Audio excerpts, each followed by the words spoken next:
Do you have a type of game you were just obsessed with as a child? You've got people who grew up on the Nintendo 64 who swear up and down how those games are the peakest of qualities, unbeatable by today's standards. And I'm sure most of you were caught on the Five Nights at Freddy's bandwagon at some point. Heck, I know I was. But before I got caught up in FNAF, there was another type of game I just could not get my mind off. RPG Maker horror games. These were the whole shebang. They were like made for child me. Detailed pixel art, simple enough they could run on my parents' laptop. They were scary, but not too scary. You got the OG horror Let's Play channels playing them. Oh, and did I mention most of them were free? AO Oni, Mad Father, Miss Io, Witch's House. These games were my childhood. But there was one that stood against the others, to me at least. One what I'd end up calling my favourite game ever.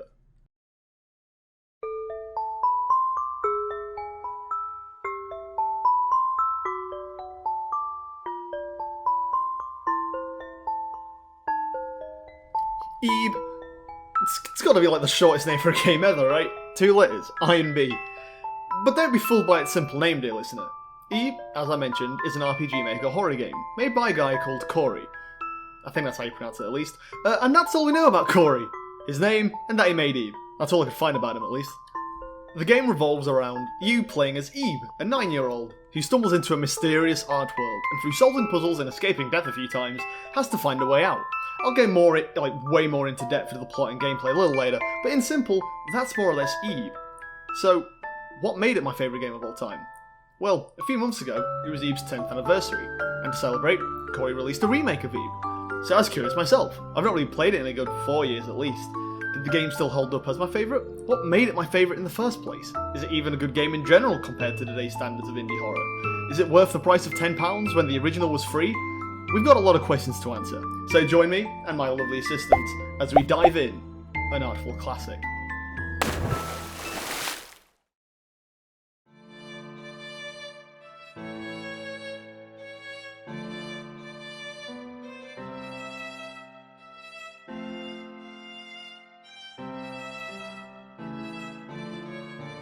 So, as I mentioned, you play as Ebe. Your parents have taken you to an art museum to visit the great... What's that?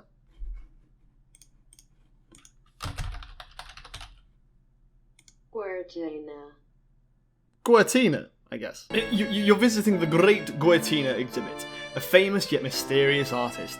Not much is known about him. You're exploring the art museum and seeing all these cool drawings and things and... oh. Well, Ebe is 9 after all, why would you know every word? That's kinda neat, I guess. Each art piece is really unique and depicted really well using the small pixel art. Like, you can imagine most of these in an actual art museum. They've even got the artsy-fartsy names like Worry, Death of the Individual, the... World? I don't remember that one. After viewing the final painting, the lights flicker, and everyone's gone.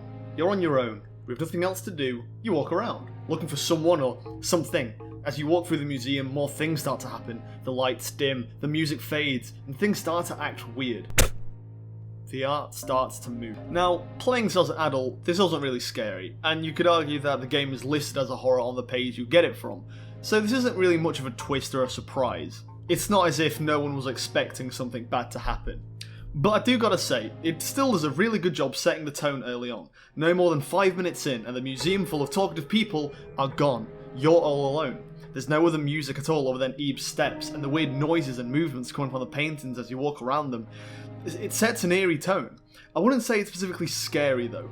Even as a kid, I don't remember being specifically scared. But horror is subjective, and I'd rather a game set its tone through visuals and sound design rather than cheap jump scares. With a jump scare, the scare is quick, but also goes away pretty quickly as well. When a game sets an uncomfortable tone early on, it can last the entire game. This introduction may not be scary, but it certainly is off-putting, especially when you see red text beckoning you to come, and these weird footprints leading you into what appears to be an ocean. Anyone can understand. Something is off here.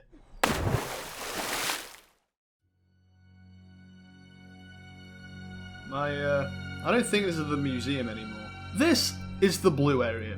Ebe kinda has this pseudo-chapter system, if you will, in the sense of the game is segmented into several parts, each separated by coloured areas.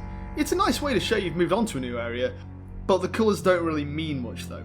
Other than the first area being blue because you jumped into water, the colour of the area never plays a part in the area itself. Part of me would expect more if from a game about art, to have different colours maybe play into the area itself, or maybe instead of colours, different art styles or something. But I'd say I'm getting ahead of myself here. The blue area doesn't have any significance other than giving Eve her rose. The rose acts as a health bar essentially. Why? Well, we'll get onto that a little bit later, but it's a unique way to show your health through a rose. It would have been cooler if the rose was specifically wilting the lower health you had, but the fact that it has petals, it gets the job done. It's kind of cute because the healing station are vases, because your health is a rose. The blue area also introduces basic RPG elements, you know, like finding a key to unlock a door. Very basic things like that. And you can't ignore that sweet, sweet music. If the introduction didn't set the tone well, then that music will. This isn't the world you know anymore. You then go to the green area, where the game now also introduces puzzles. It starts with extremely basic, find something to cover the gap kind of shtick.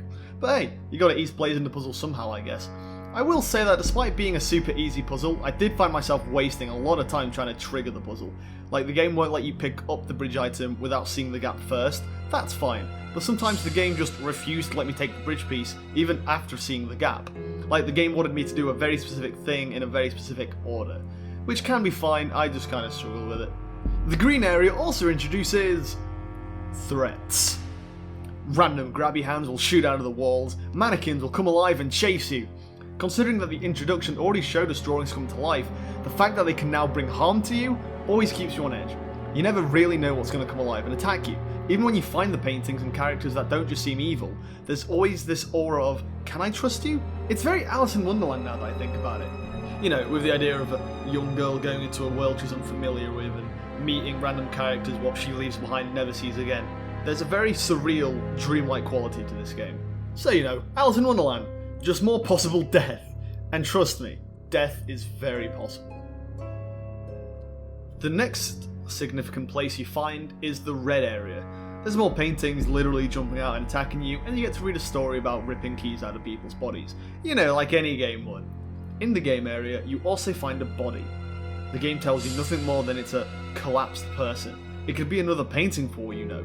The game clearly shows that humanoid paintings exist, but through the entire game up to this point you've been alone. The eerie music and the fact that the only two friending paintings you've seen so far have been an ant and a stool really makes the player feel lonely, vulnerable, especially if you're putting yourself in the shoes of Eve.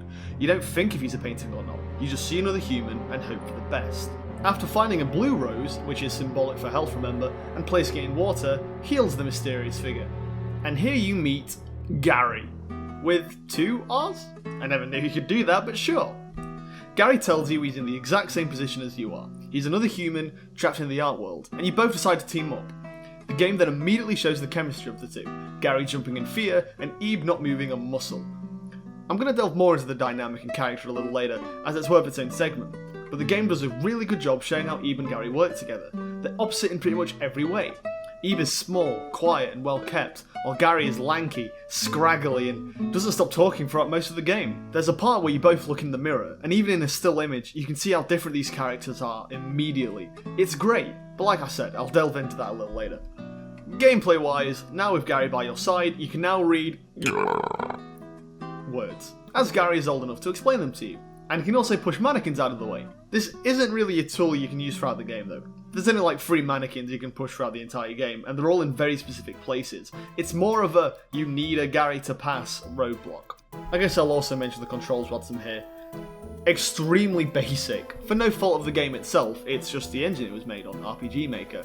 You can move around, interact and check your inventory. You know, extremely bare bones. You can't even run. The remake did include 2 new features though, which are pretty handy actually. There's a zoom in function, which literally did end up helping me in one of the darker areas. It makes everything slightly easier to see obviously, and there's a really cute little pog sound. I love it.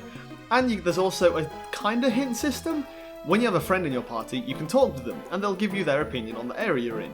Sometimes they'll give you a hint, sometimes they'll just repeat what they said normally. I wish this was expanded upon in some way. I wish I could learn more about these characters and their opinions and more of the areas, but it's kind of meh. Maybe that's just a me thing. I guess this is as good as time as any to talk about the sound design. The sound effects themselves are nice, you know, they're very reminiscent of the old RPG Maker. You know, you got the clicks and the brings when you save or whatever. But the music itself? Where do I even begin? It's like food for my ears. It's like you just got back from school and your parents brought you back a McDonald's and that beautiful, you don't care that the chicken nuggets are cold, you were just so happy to see them. That's what my ears feel listening to this music. It always knows how to set the mood. If you're in a strange area for the first time, you've got these eerie melodies and foreboding piano tunes. When you're reading a book about ripping keys out of people, the music has this childlike creepiness, you know? Where a child wouldn't mind it, probably, but as an adult it just seems super uneasy. The game also knows when to be quiet. Like I said, it's a very art-based game, so the game lets you focus on the paintings by playing quiet melodies. I couldn't even tell you if I remember music playing or not. It's a very dreamlike quality. It's not all just creepy music though. One of Garry's themes, Blind Alley, I think it's called, is this really calming guitar. You feel like you're in danger the entire game unless this music is playing. It has this safe aura with it, the same way Garry also means safety to Eve, you know, being an adult and all that. Could I be overhyping the music because of all my nostalgia? It's incredibly possible. These songs make me feel the same way music from Kirby Superstar and Yoshi's Island make me feel. They bring back so many pure memories of my childhood. But at the same time, I'd also say that's in part due to the songs just being good in the first place, you know? They were good enough to make child me like them, so now adult me likes them.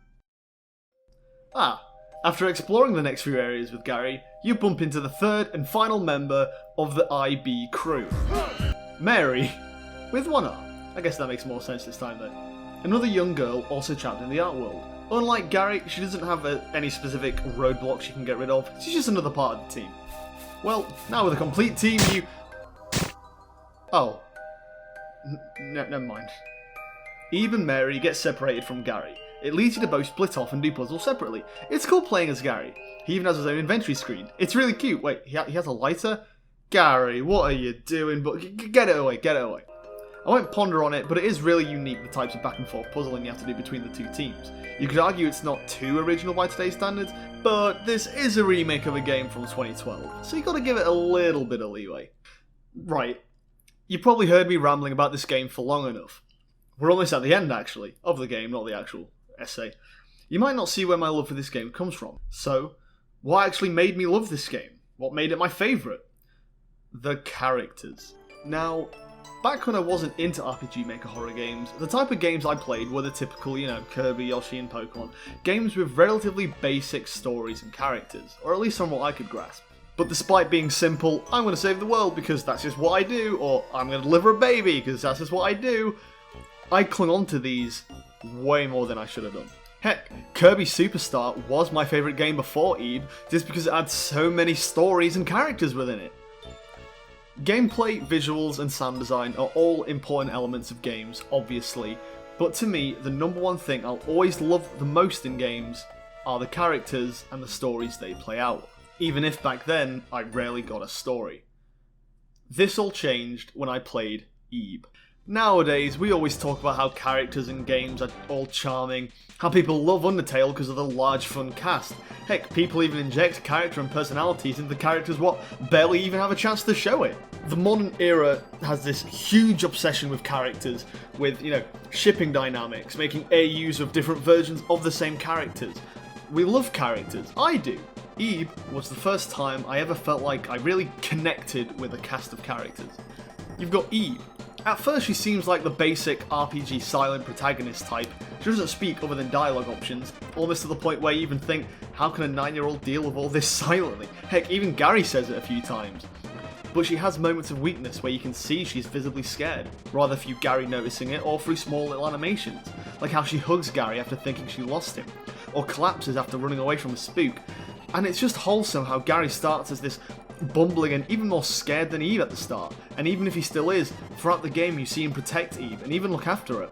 Just simple things like noticing that he gave her his coat after fainting and letting her keep a piece of candy from his coat. It's just cute. And again, Garry does have his moments of weakness. When he gets scared by a mannequin, he gets angry to the point of wanting to smash it. It's up to you if you want to talk him out of it or let him destroy it. There's lots of just pure character moments where you don't get to know them that much, but you just really get to see how they wholesomely connect. And it's really sweet and just nice to watch.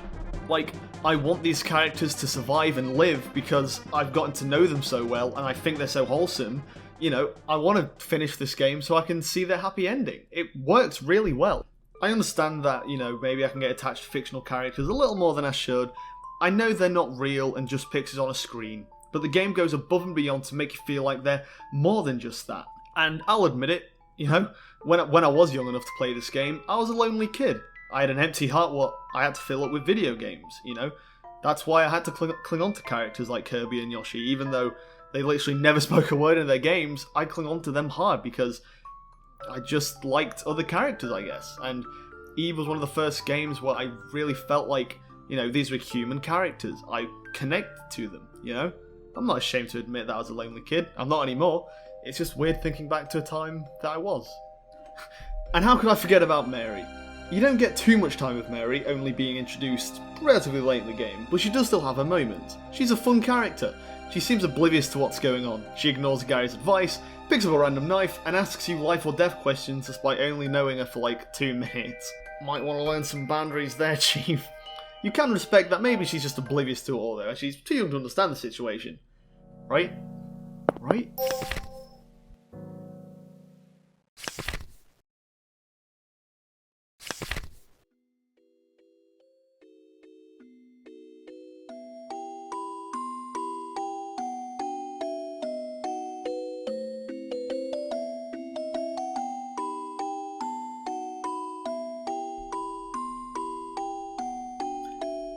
Mary is not real.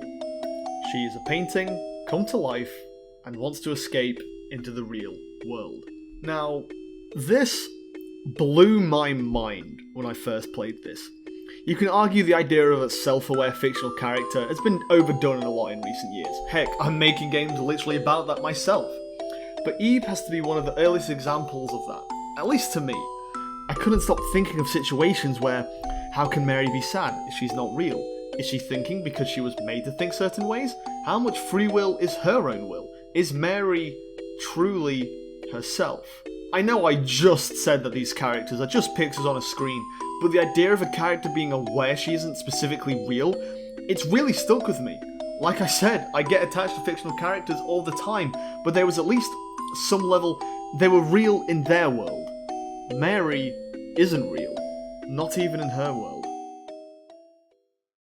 Eventually, Garry and Eve do relocate. Garry does a sick 420 combo on Mary, knocks her out clean. Victory, this game's winner is Garry, obviously. After obviously spilling the beans to Mary, he didn't just knock out a child in front of her, he did explain that she wasn't real. But either way, Garry takes Eve, leaving Mary on her own. This leads them to the final area of the game, the sketchbook. A place presumably drawn by Mary, I don't see why it wouldn't be. You don't know how long Mary's existed for in this art world, but considering she's had all this time to make her own small little world she can live in, it has to be a fair bit. Again, the music gives this unkept, chaotic string of notes, almost to give the idea of insanity. Mary's been here all alone, no one real to talk to for so long. You want to feel bad for her. Heck, I know I did. Even if she pushes you into a toy box. Turns out it's a lot bigger on the inside. Got loads more lovely art at least. You've got a clown to stare at! Wait a minute, where's Eve's rose?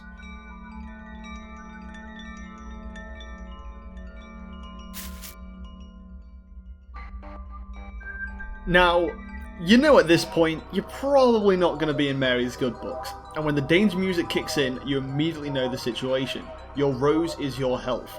The villain has that rose. You feel the gravity of the situation.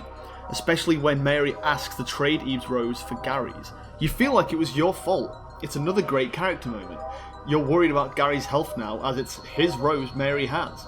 If you didn't have those previous character moments, this would mean nothing. Garry has cared for you this entire game. Now it's your turn to save him.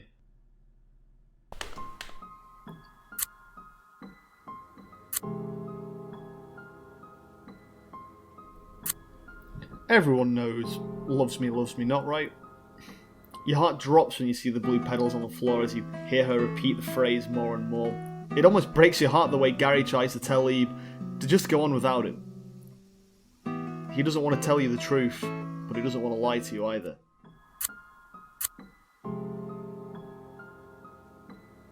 You feel bad for Mary, sure, but seeing her do this, It's conflicting.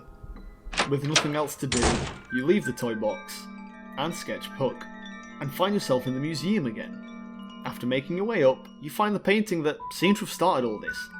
You jump back in, and just like that, you're back. You see people, real people again. You see your parents and... Mary? She's calling your mummy? Mummy? Wait a minute. She eats Gary's candy? You promised to never... Wait, that's the end? What about Gary? What about... Mary? What about... What? This is another feature of Eve. There's several endings. We'll discuss those other endings in a moment. But in a single playthrough? That's Eve. And even after playing Eve again just once, it's definitely easy to see why I loved it so much. The character moments are so wholesome, the music is incredible, there's lots of fun puzzles involving unique side characters, and Mary, just Mary, and the... Alright, I'm gonna have to interject here. All you've done is make love to this game. Is there anything you don't like? Of course, it wouldn't be a fair review if I was being biased and nostalgia blind, right? Go on then. Alright, well, you don't need to go straight into them, right? Not biased and nostalgia blind, huh? Look, I just really like this game and I want to sing its praises a bit. Alright, well here's my complaint. This is not a horror game. Of course it is. It's listed as a horror on Steam, and even the wiki calls it a psychological horror. Really? Other than the music, there is nothing scary about this game. And the music isn't even scary. It's just creepy sometimes. Well, by definition, horror means an intense feeling of fear, shock, or disgust. And I'd say Eve has moments in all three of those You look so much like a nerd emoji right now. Oh, so technically it has horror elements. It's still not scary. You admitted yourself, playing this did not scare you. Yeah, you're not wrong, I guess. I wasn't that scared playing it again. But I did feel uneasy playing it my first time. Can you say that was specifically because of fear, shock, or disgust, or whatever? You mentioned how strong the music was. Even I'll admit, it sets the tone awesomely. How do you know you weren't just uneasy because the music was telling you to make you feel like that? You know what, I'll admit 100% that the music does most of the uneasiness. But there are still at least a good handful of moments that'll make you feel uneasy or creeped out. But you need to remember that this was released originally back in 2012. Horror wasn't as mainstream as it was now. This was way before indie horror became really big. Indie horror now kind of feels like it's being scary, but for kids. But back then, as a kid, I would have never been subjected to things like this. And especially if you put yourself into the shoes of the characters. I'd say there's definitely some aspects of being creeped out here. Has it aged well? I can't really say for sure. I will admit though that in the remake, they did include some slight changes, what did catch me off guard and actually worry me at times.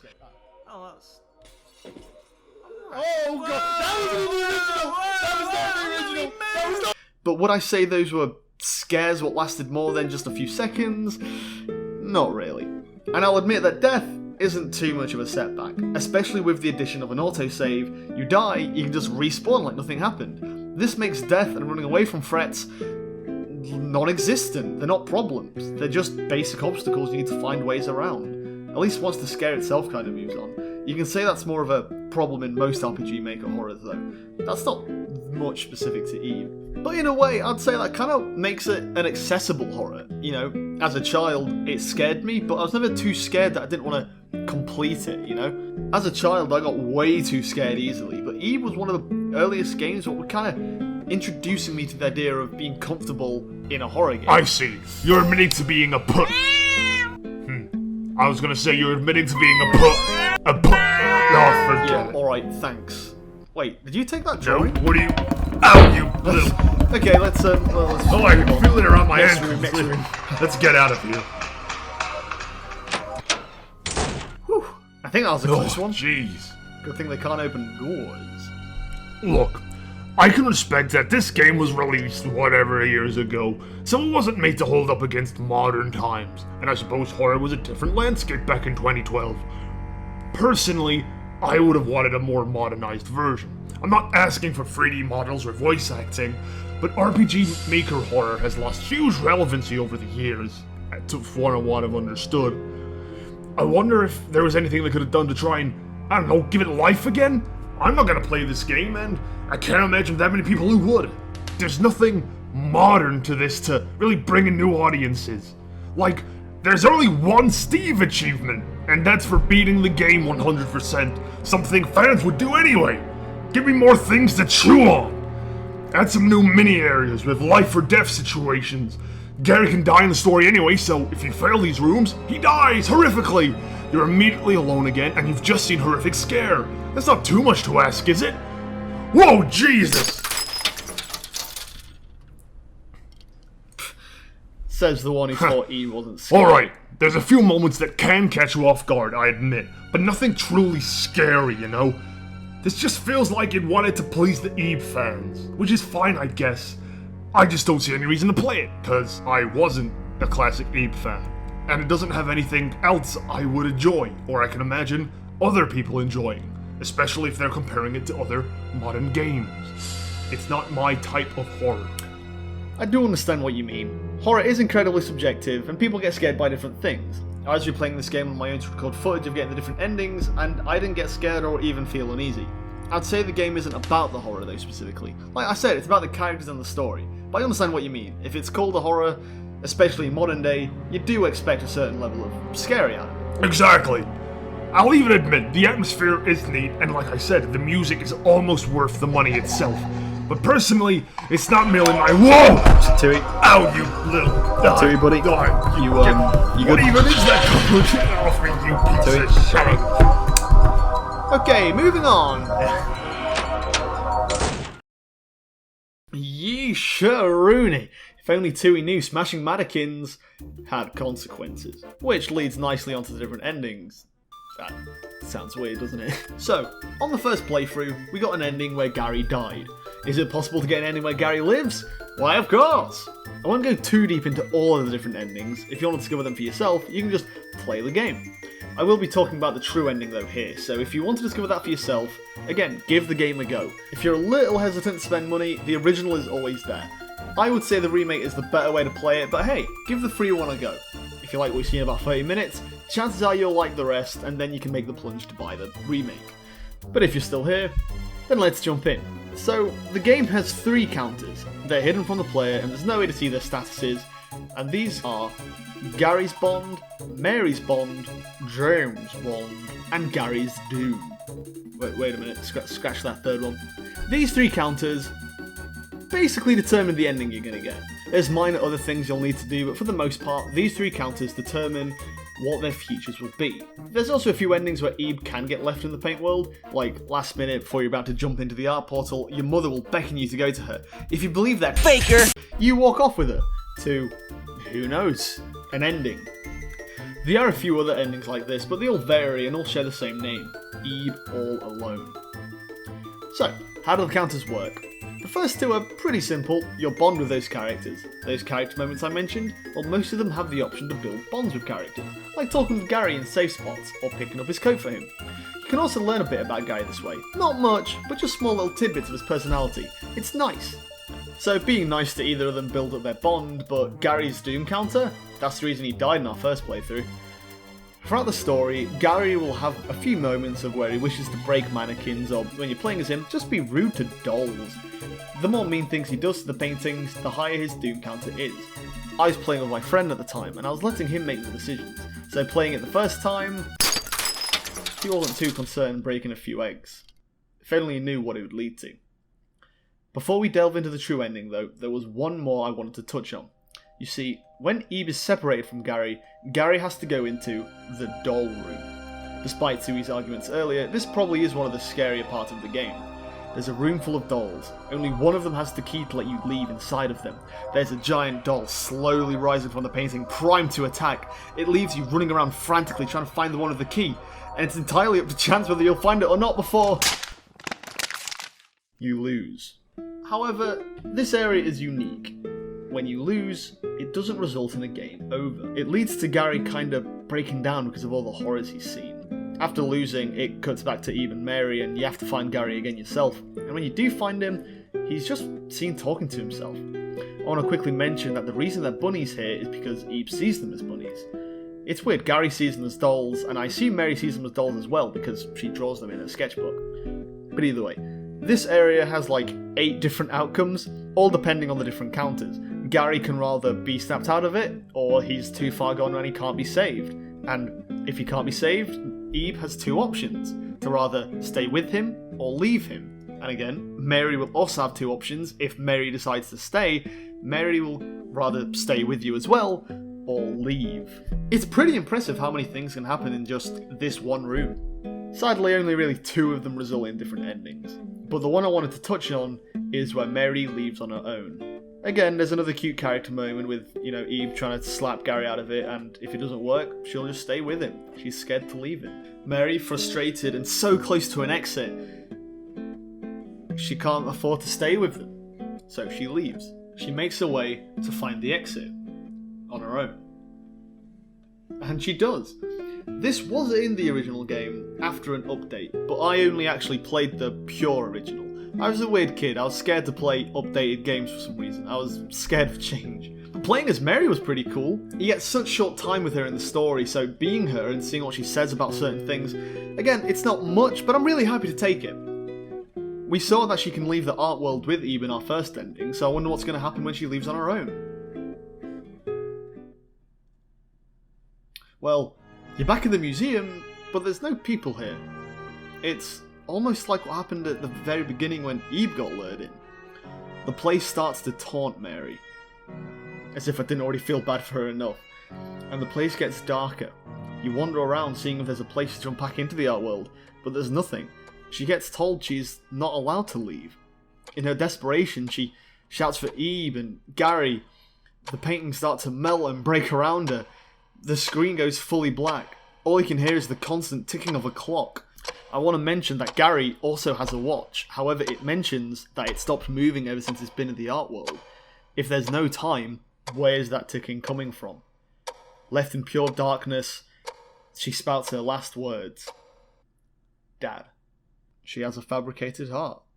She's not allowed to leave. She's not allowed to live. She's not real. But she acts like she is. Isn't it tragic? Like, it's taken me 8 years to actually get over this, and now this has just set me all the way back. The way she calls for her dad, Guertina, the artist who drew all of this and created her. It begs so many questions. Was this implying she died and saw her father in the afterlife? Or is she just begging him to help like any scared child? Has she ever met the artist? How would she know he's her dad? It opens so many cans of worms. We'll get onto those worms in a sec, but I just wanted to tell you another ending before the true one, because again, this really stuck with me. Even though I never played it until the remake, I knew it existed and have seen this before. But again, it has stuck with me. What happened after the screen goes black? We don't know. It just ends. But before I start crying, let's rewind. So, now that me and my friend were aware that Garry has a fragile life and he can die if we let him kick things, we played through it again being safe. We made sure he didn't break anything, built a bond with him, and he lived. When we got chucked into the toy box, we found Ebe's rose before Mary did. So, with both of our roses, we happily pranced out. But wait, before we just leave, there was vines we saw in the first playthrough.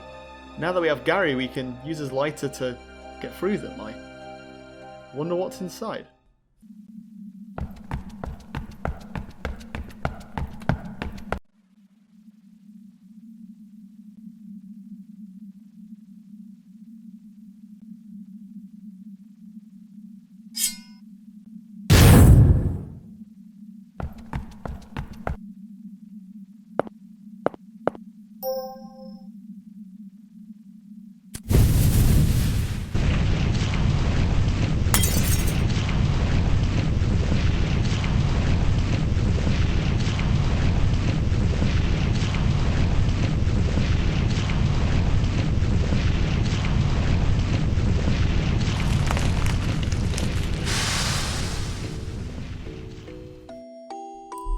There's no other choice here. Every other option ends in a game over, and you can't just ignore this room either. You have to enter, and you have to burn Mary's painting.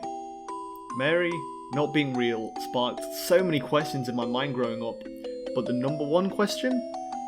Can someone die if they were never alive in the first place? I don't believe Mary's a true villain. All she wanted was to be real, to be loved. Left alone for so long, she didn't deserve this.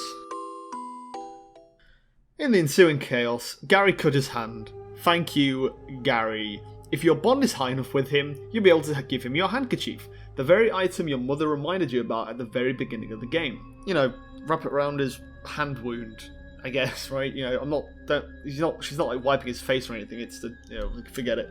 With no other reason to stay, you move on. Again, like the last playthrough, out of the toy box, out of the sketchbook, and back into the art museum. On playthroughs after the first one, there'll be a new hallway, but we'll leave that until later. Ignoring the fake mother, once again, you and Garry make it out of the art world. I want to mention that there's many versions of this you can get. You can get scenarios where both Garry and Mary die. You can get a scenario where Garry still cuts his hand, but he refuses to take your handkerchief. Why is that important? Well, when you both make it back into the real world, Garry isn't with you. You can't seem to remember what you were doing. If you can try and meet Garry, but he doesn't remember you, and you don't seem to remember him. Unaware of the adventure you both shared, they go their separate ways, unaware of the art world they've left alone. But if you did give him your handkerchief, he'll remember that you gave it to him, and you'll both remember each other. Again, words can't describe the smile on my face I had the first time I accomplished this. The way Garry promises he'll give her the handkerchief back after he cleans it. It's a promise of a reunion. It's like when you make a friend on holiday and you're sad that you'll never get to see them again, but when you go home, you realise that they added you on Facebook. It's just a pure happiness moment for me. Again, it's very possible that it's just for me. I struggle saying goodbyes, so the idea of these two not saying goodbye, it's just happy. For Ebe and Garry at least. This is the only ending which actually gives you the endgame credits, which would imply it's the true ending, or canon ending if you will. Which means Mary can't have a happy ending in this. What happens after the happy ending? Who knows? It's the same with all the endings. They just end. No secrets or anything. What? No secrets? How are you gonna build wall with no secrets? Oh hey Red. And well, Ebe doesn't really have Why hello you. It's nice to see another Red. Well, that's Death of the Individual. Why hello, Death of the Individual. Wait, did you say there's no war?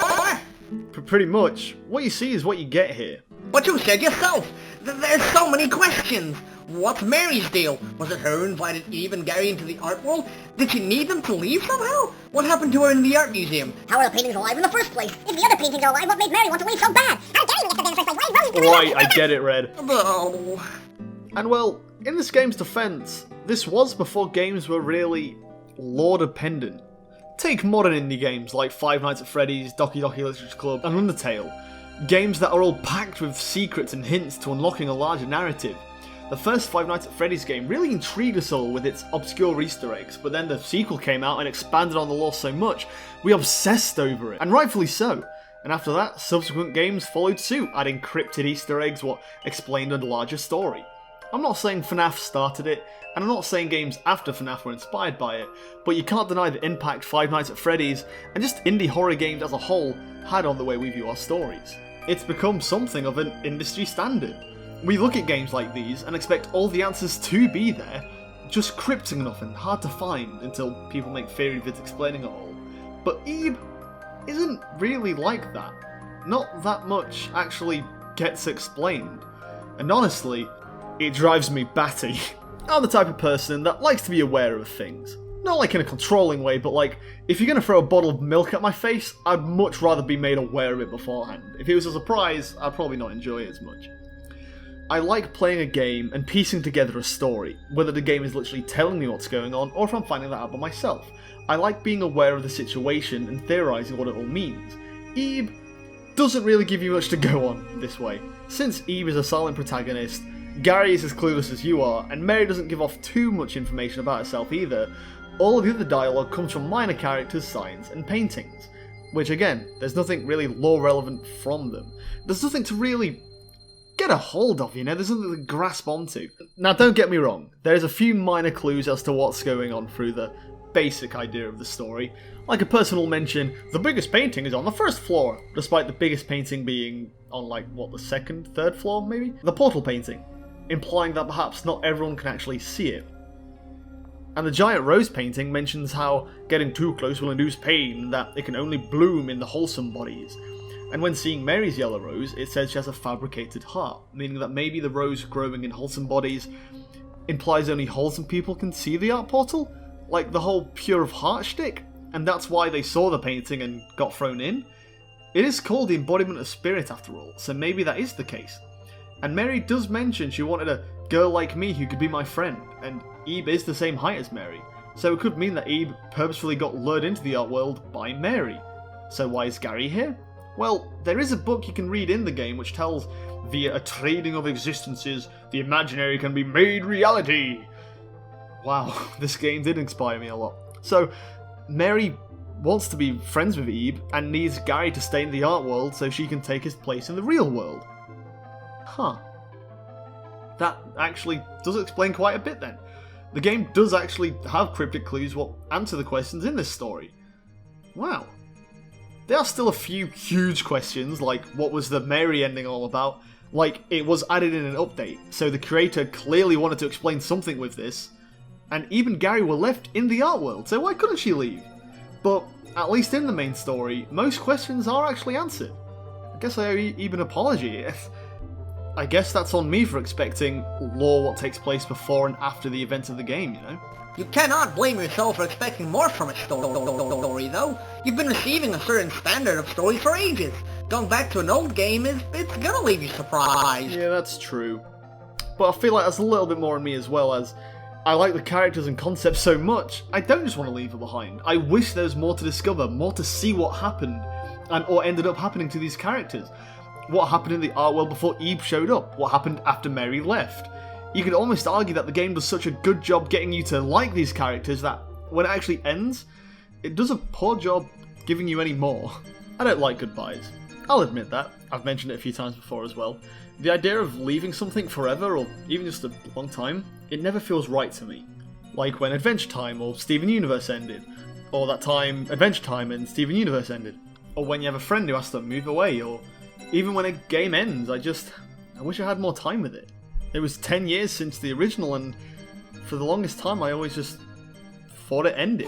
But the fact that they all leave at some point, it's what makes them special. I guess, but part of me wonders if that's just a lie you tell yourself to make yourself not so sad about it, and now that I've made myself aware about it, I've made myself more sad about it. Well, don't need to be too pessimistic about it. But you know what the weird thing is? Probably not. Ebe is still going strong. In Japan. This whole time, I thought Ebe was just done, you know? Like, I was never going to see anything to do with the game ever again, but like, I found the creator's Twitter, and like, Ebe is doing super popular there. They've got like perfumes, cafe deals, badges, they even did a real art museum, like, just look at it, look at it! It's amazing! I even felt like they had figures, and I noticed these were from 2014? Ebe's been super popular this entire time. I thought it was like this super niche thing.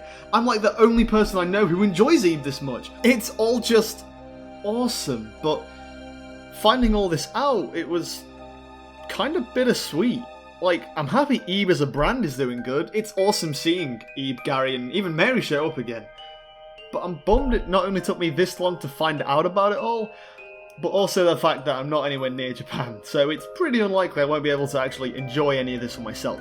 I'm happy for everyone else who gets to, though. It kind of feels like I'm super late to a party.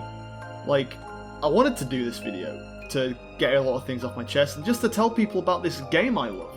Maybe even try and get other people to find a love for it themselves, but I didn't want to be the only person who knows about Ebe, but turns out I never was. There's been this huge community this whole time, and I've just not been part of it. Ebe doesn't need me. It's a weird feeling. We live in the online age, dude! We're always connected! I'm sure you can find people who like this game somehow. Yeah, that's true. Hopefully this video can draw some people to me. Hopefully. Comment down below if you like Ebe. Wait, where did the... Whoa! Dude, you good? Hello there! Yeah, you can just go on without me. I'm gonna have fun with these paintings. Okay. Oh, you're all too much. Did I mention I'm something of an artist myself? Wow. Something seems sketchy about this place. Oh! Hey, Fake. How are you finding the exhibits? Ah, nice, I think. Well, we're at the end of Ebe. We've seen the end of Garry, the end of Mary. But what was that hallway all about? Well, this was also added into Ebe with an update, so I've never actually seen this. I've not even seen any videos of it either. I've stayed away from it. I had no idea why. So, I had no idea what I was in for. And I wasn't really sure what I was expecting either. Was this going to be like a whole new game? Almost like a DLC? Are we going to learn more of the secrets Eve's been hiding?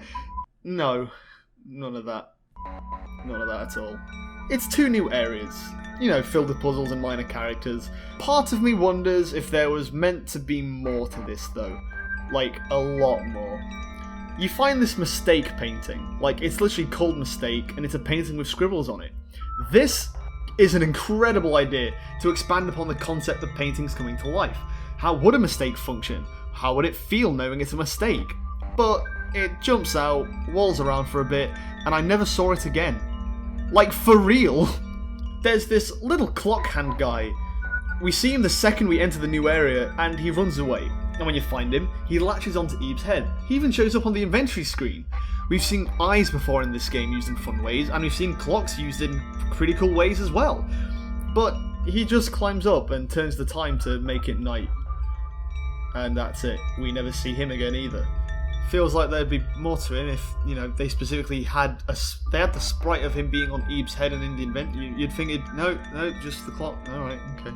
Now, because of the placement of this area, by the time you've gotten here, you've already secured your ending. So Garry is rather dead or alive, and the same goes for Mary. So I get that the puzzles had to work with just Ebe, as they had to work with Garry being here or not. But even if Gary's dead and Mary is alive, I don't think she appears in this area at all, which seems weird to me. Like, it's a whole mini adventure you're doing, whilst all this is happening though, Garry or Mary are just...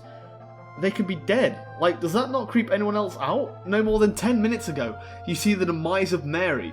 Then you've just moved straight on to solving puzzles, like, with these other dudes. Like, nothing happened. Did anyone not think that would maybe, I don't know, ruin the mood a little bit? You could say that this is, you know, technically optional, so it might not be canon or not, but to me it just kind of felt weird. Like, there's this moment where you save a bird, and you watch him go to a painting, where he finds his mate, and he stumbles up to them, and you just leave them in the dark. To think this adventure has ended, and going on these extra few endeavours, it's just so weird to me. Like, even Garry are doing all of this, yet there's not one moment of them reflecting about the previous adventure they've had. There's only like one cute character moment where Garry loses Ebe and, you know, he's worried, but he's happy when turns out she's okay. But that's it. It's weird. It feels empty. Not like in a sense of there's nothing to do. There's lots to do. But the world just feels empty. This entire world is empty. There's no soul. It's pretty much stops being a horror game at this point as well. There's some weird moments, but it's mostly just puzzles. There's this hub area you can save at, and things get messed up there from time to time, but again, it doesn't feel like there's any meaning to it. It feels hollow. It's just so hard to describe. That could just be because I've just seen Mary die like 10 minutes ago, and I'm kind of struggling to move on, but it feels like there's no life in this area anymore. It's weird. And there's this super weird moment. If Garry is still alive, there's this option where you can play as him to do a puzzle, but it's done in such a strange way. You can rather do it with Garry, or just do it as Garry. Literally nothing changes throughout the entire puzzle. Like, am I missing something here? What is the point in that? Again, this was all added in an update, so this feels very intentional. Maybe the creator just really enjoyed making puzzles to the point where, when he finished the game, he wanted to add more into the game. And again, he probably couldn't have added that much lore relevance in these areas because of the fact that they needed to work with rather Mary or Garry being dead. They still just feel weird. I don't want to say tacked on, but they just feel empty. Whether or not that was the point, I don't know. You could 100% argue that maybe I don't connect with this area as much as I didn't play this in the original when I was playing Ebe as a kid. But I don't want to ramble any much more, if I'm honest. When you get to the end of the area, you unlock 2 final art pieces. Wace Guatina, I think that's how I pronounce it, and Final Stage. The whole game, you've only heard of him. This has been his world. All the art pieces were made by him, and you can finally see him. Does this mean that he's alive in the painting version? Who knows? It's worth mentioning that in the original you can find a diary, presumably from the artist, stating that you can impart your spirit into the things you create, such as artwork. I couldn't find this in the remake, or at least I don't remember if I did, but this explains why everything came alive. He imparted his spirit onto them. He immersed himself in his own world. Why? How? Again, who knows? After that, he just disappears, by the way. You can just keep going, it's weird. But after that, you find the final stage, the name of a bed. If Garry is with you, he won't let you sleep in it. But if you're alone, you can rest in it. If you do decide to sleep in it, Eve will have dreams about her past. She'll dream of her 9th birthday, and recall getting a stuffed rabbit and her handkerchief. You keep getting asked to wake up, but you can keep sleeping. Keep dreaming of your past, until you die. You can literally get an ending with Garry dead, Mary burnt, and Eve stuck in a dream of her past. Empty. Void of life. Is this what happened to Guatina? Was he so enveloped in his dreams he died? Again, who knows? But regardless, after that, you can leave the secret area and you're back in the museum. Like nothing happened. Again, it's such a dreamlike quality to just walk away from such a weird, long area with nothing to say. There were so many characters you met there and you just left them behind. I want to know what the heck I just spent 2 hours going through. But I digress. After that, you can get the ending you were destined to get, and boom, yeah, that's that. And once you beat the game for the first time, you unlock an extra museum where you can view all the paintings you've understood, which is nice. I wish there was a more look behind the scene type thing, or see what the developer thinks about each character. Maybe like you look at the Mary painting and you hear like a little dialogue of him going, oh, I was inspired by this and this when designing Mary or something. Again, maybe that's just me expecting a bit much. It is nice to see all the paintings together, and it adds some replayability considering you need to understand the paintings, meaning you need Garry on your team, meaning you need to go through the game a couple times with Garry on your team to understand the painting. It's kind of nice. There is one final painting of the game though. Once you've understood all the other paintings in the game, you've filled in the gallery, you unlock one final painting. I'm not going to show it, but I wouldn't get your hopes up either. It's kinda cool, but again, assuming this is the last we'll get of Ebe game-wise, it's pretty underwhelming. Alright, I feel like I'm rambling for too long now, so I'm just going to speed by my last point, and arguably my largest criticism for this game. It's a remake, I get that, and the base game is still here, and I'll admit, they did throw in enough changes to spice it up. I'm not sure if this was for returning players or not specifically, but it was still a lot of fun going through them all again. But this experience was still Ebe, the classic game from 2012. Even to a fault to some degree.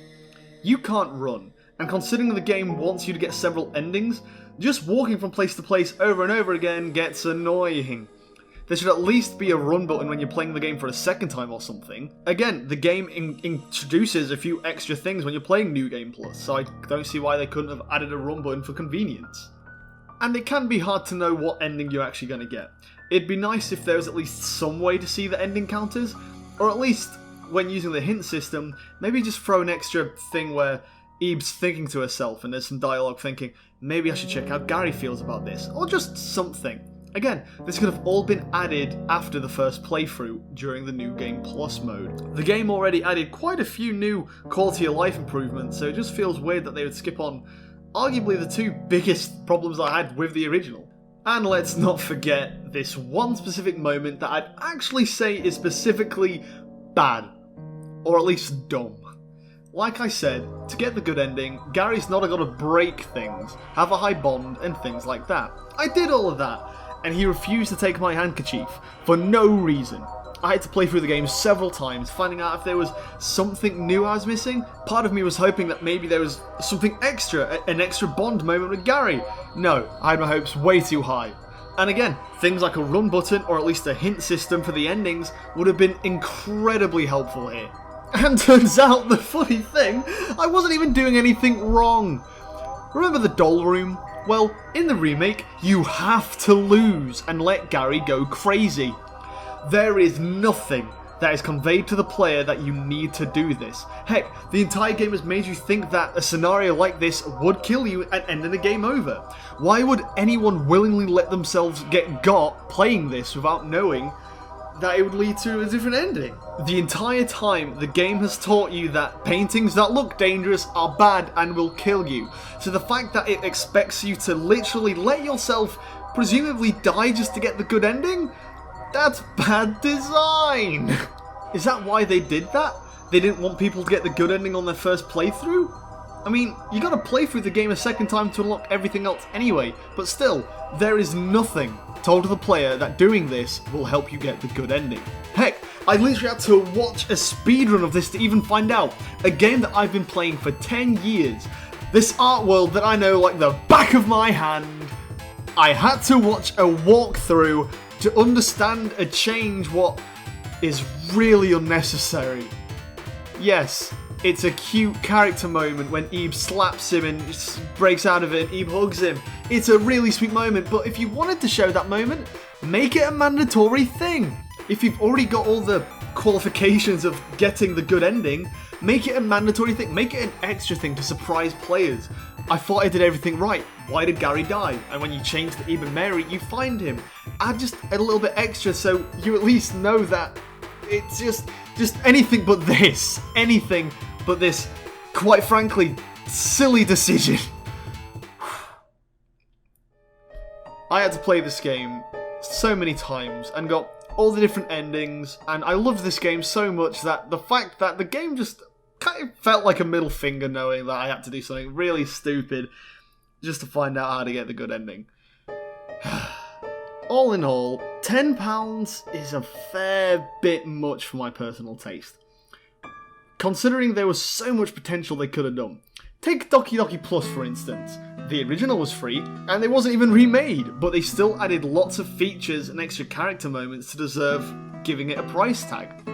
Even when Undertale got ported to consoles, they added just an extra area, just so you had at least one incentive to buy the game again. This, well, like Tui said earlier, if you're an Ebe fan, chances are you're gonna get this anyway. Heck, I know I did, but considering this was meant to be an anniversary release, I feel like they could have done so much more to just celebrate Ebe, you know? They could have added extra endings, extra story elements, more answers on that bed on self-portrait. I keep defending this game, saying it's from 10 years ago, but this remake was released this year. It should have at least tried to do at least something to just really give me a reason to recommend people a £10 game when currently I'd say it's like a £5 experience at best. Maybe I'm just being too harsh a fanboy though. I've been fantasizing and writing my own fan stories of Ebe sequels for years. I've got so many ideas how this story could continue and progress based on different endings of the first game. Like what if Garry and Ebe didn't actually end up escaping, and they've been stuck in this art world this entire time? What if Mary Burning didn't literally kill her, so now she rebuilt herself out of the ashes and swears vengeance on Ebe and Garry? What if they play around with the new modern tech? Since art is being digitally printed now, maybe Mary finds a way to torment Ebe and Garry through the computers, and they have to find a way to stop her. The possibilities are literally endless! But no, this game is more or less the exact same as the original, and when you see the end, it means the end. It was sad when I played the original and it ended, and 10 years later, it's a pretty similar feeling. That's it. From what I could find, Corey hasn't done any other projects. His only 2 games are Ebe and its remake. I've mentioned the whole dream quality this game has, and it's true. That feeling when you have a really cool dream that when you wake up, you're sad that it's over. That's what Ebe is to me. A dream. And I guess I've been holding on to what this game makes me feel for so long that when the remake came out, I knew I had to make a video just getting it all out there. I love this game. to a point where I can't even really fully describe it myself. But it's time for me to wake up. I can't imagine that many people watching this video will at least make it to the very end. So it's weird saying a message you doubt many will hear, but thanks for listening to me. Have you ever had a game you've really connected with? I'd be curious to know. You've heard me talk for gosh knows how long, so it's only fair I do the same for you. Will there be another Eve game? I can hope, but in a way the fact that there's just one makes it special, even if bittersweet. And like I said, at least Japan gets to enjoy Eve in several different ways. I think I've said all that I needed to say. This was such an important game to me that I admit I'd probably enjoyed it more than I should have done. Well, like I said, I was a lonely kid when I played this. Connecting with fictional characters was my cope, and now that I'm an adult who doesn't need to do that anymore, it's weird thinking back to a time where I did. It's weird thinking back, because when I first played Eve, I was not that much older than Eve herself, and now playing the remake, I was probably older than Garry now. It's weird. It inspired me so much in so many ways of writing characters and developing stories, and it's all just stuck for me all these years. I hope you can understand why. If not, then I've kind of messed up rambling for this long. Yeesh. Either way, thank you all so much for listening, and I'll see you all in a bit. Toodaloo. Bye.